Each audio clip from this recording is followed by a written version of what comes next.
میں سب سے پہلے عطر حسن صاحب سے گزارش کروں گا کہ وہ اسٹیج پر تشریف لائیں اور کچھ گفتگو فرمائیں. بہت شکریہ. آپ گفتگو کریں گے تو اس سے آپ کے والد صاحب بھی خوش ہوں گے. السلام علیکم جی. بسم اللہ الرحمن الرحیم.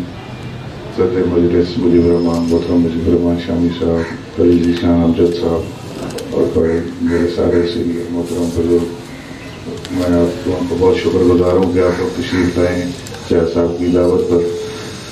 تو میرا بھی کچھ 25-26-27 سال سے امجد صاحب سے بہت زیادہ پیار محبت تھا. بالکل بچوں کی طرح وہ شفقت فرماتے تھے جب بھی ملنا, اور وہی بڑی یہ بھی سعادت ہے میرے لیے کہ جو وہ آخری عمرے پہ جا رہے تھے تو میں چونکہ PIA میں ہوں تو مجھے ان کی کال آئی اور انہوں نے کہا کہ بیٹا کوئی میرا ذرا کچھ تھوڑا بہت وہاں پہ دہلی کو آسانی ہو جائے اور ساتھ یہ بھی کہا نہ بھی ہو تو کوئی نہیں خیر ہے.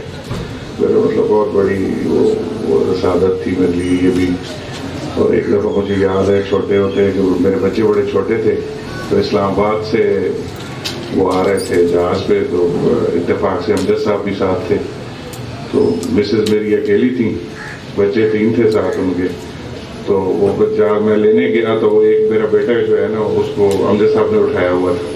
تو مجھے کہنے لگے, کہتے ہیں کہ یار یہ سارے راستے میں اس نے مجھے اخبار نہیں پڑھنے دیا اور کہتے ہیں یہ میرے بابا کا اخبار ہوتا ہے. تو کہتے ہیں اب مجھے پتا چلا ہے کہ یہ تمہارا بیٹا ہے تو اس لیے یہ کر رہا تھا. تو اللہ ان کے درجات بلند فرمائے اور ہم تو ان کے لیے دعا ہو رہے ہیں. یہ ہمیشہ سارا ملک سوگوار ہے, باہر لوگ بہت سوگوار ہیں. تو میں بس اتنا ہی عرض کروں گا. Thank you very much.